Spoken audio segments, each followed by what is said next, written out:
Eh, Muy bien, buenas noches. Entonces ya de manera oficial estamos saludando a todos los compañeros del curso, más invitada especial de Cecilia de México y hoy Isabel, que está en el curso de descriptiva, y hoy la invito para que mire la dinámica también del curso de procesamiento de encuestas. Muy bien, y Esperanza de Bogotá, Caro, ya la habíamos mencionado. Bueno, entonces como es usual vamos a empezar con algunas inquietudes de los participantes.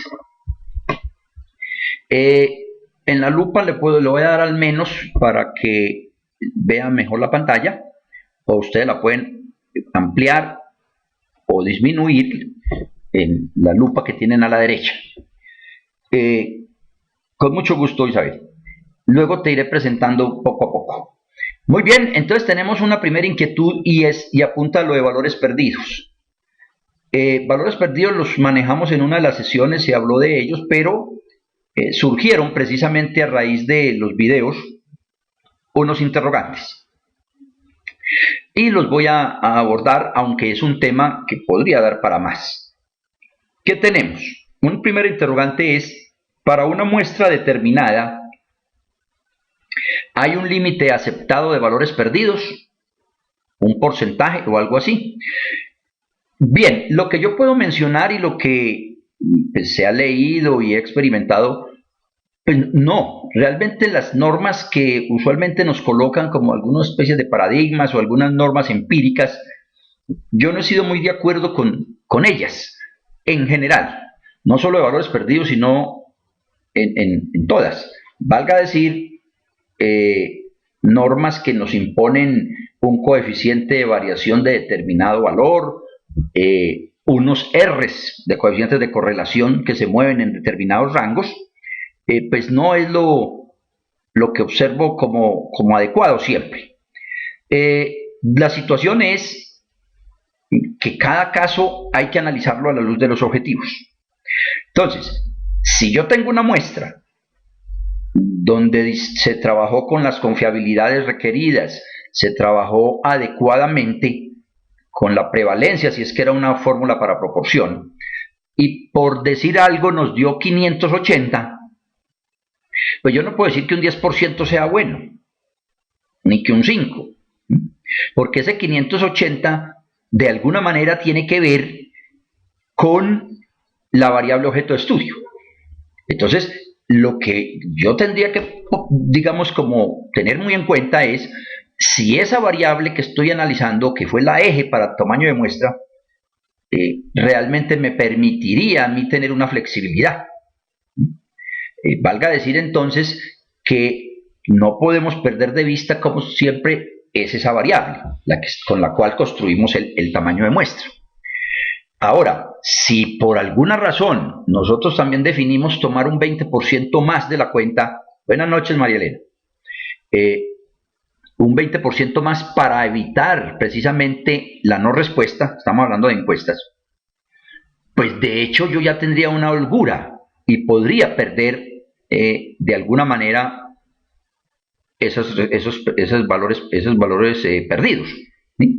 Entonces, ahí es donde está la situación.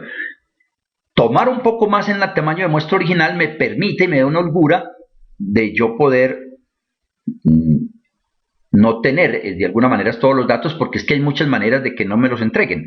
Es decir, no solo es el tema de pronto fallas en la digitación o de pronto errores en el mismo instrumento, de pronto la definición de la población, ¿sí? Entonces, esos detalles nos llevan a que la información se pierda. ¿Cómo se hizo la pregunta? Entonces, si tenemos todo bien, podríamos pensar que minimizamos el tema de los valores perdidos. Y si tomamos un poco más de muestra de lo que dio las fórmulas, pues estaríamos cubiertos. Entonces, no puedo afirmar que pensemos en un 5%, un 10% de pérdida, porque no sabemos todo el diseño original. Obviamente me pueden hacer algún comentario en el chat.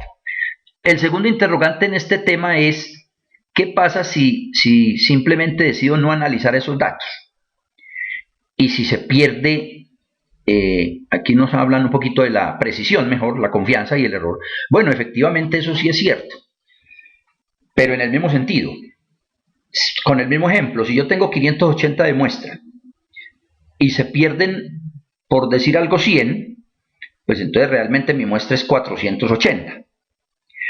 Ese desfase entre el 580 y 480 pues seguramente me va a originar que se incremente el error, a no ser que lo haya tenido en cuenta cuando seleccioné un 10% más, un 15% más. Si no lo tuve en cuenta, pues evidentemente la precisión de mis estimadores, y específicamente del que tenemos de la variable objeto de estudio, seguramente no va a ser la que tenía pensado. O sea, si con 580 yo trabajé un error del 4%, pues seguramente ya al perderse una cantidad determinada va a estar cerca de ese número, pero un poquito mayor. O sea, sí se pierde la precisión, se pierde la potencia en los estudios observacionales, como bien nos lo dice nuestro amigo Vladimir en su interrogantes.